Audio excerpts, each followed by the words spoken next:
They were out of status and vulnerable. Never mind that there was no evidence that these were the people who were wielding the guns, or that their expulsion would do much of anything to bring peace to Chinatown.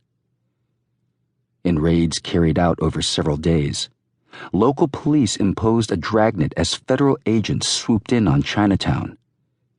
They rounded up everyone they could find who looked Chinese, some of whom were citizens, and most of whom were legal residents. Without warrants, they raided restaurants, gambling houses, laundries, theaters, tenements, and shops. They dragged people from their beds.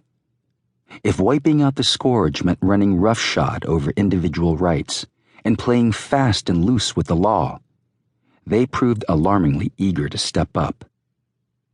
Detainees by the hundreds were ferried by paddy wagon to the federal building, where they were herded into a large room and examined through interpreters, one by immigration officers in impromptu hearings. Those with papers were released. Those without documents were placed under arrest, arraigned, and sent to the Tombs, Lower Manhattan's jail, or to Ellis Island. Men who had never brandished a weapon in their lives wept as they were held without bail to await certain deportation.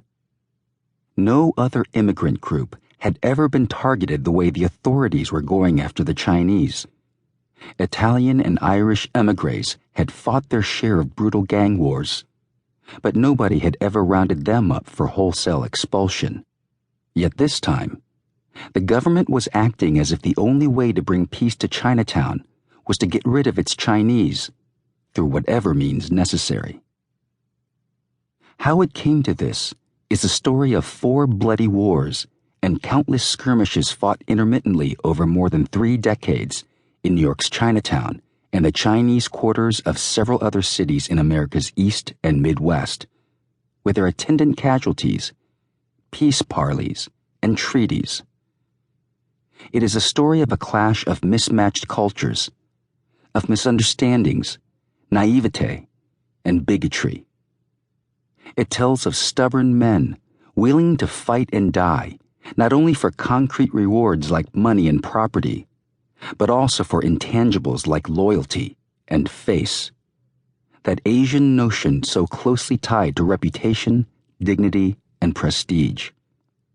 And it is the story of a veritable army of precinct captains, detectives, and uniformed officers, bound and determined to stop them. Or at least to line their pockets.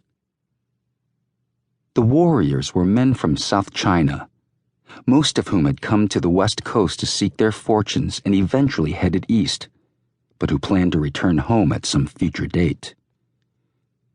Most were manual laborers, but some built businesses, amassed substantial wealth, and planted roots in America. The Tongs were their secret sworn brotherhoods, organized ostensibly for social purposes, but very much involved in criminal activity. The Chinese term carries no negative connotation and can be used to describe any of a variety of organizations, but for clarity's sake, its use in this book will generally be limited to those secret societies. Their weapons were cleavers and knives, then guns, and eventually explosives. And their primary battleground in New York was a triangular parcel of land, not much larger than an acre, adjoining the seedy 5 Points neighborhood of Lower Manhattan, bounded by Mott and Pell Streets, Chatham Square, and the Bowery, and including the whole of Crooked Doyer Street.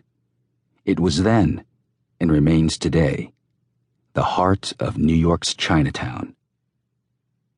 In my many years of living and working in China, studying the Chinese language, and doing research on early Chinese American history, I had heard frequent mention of the Tong Wars, but most of what I had read about the Tongs was highly sensationalized, as indeed was much of what was written about all Chinese in America before about 30 years ago. Many writers were more interested in conjuring up Oriental mystery and lurid intrigue than presenting real history, because that is what most people wanted and expected to read.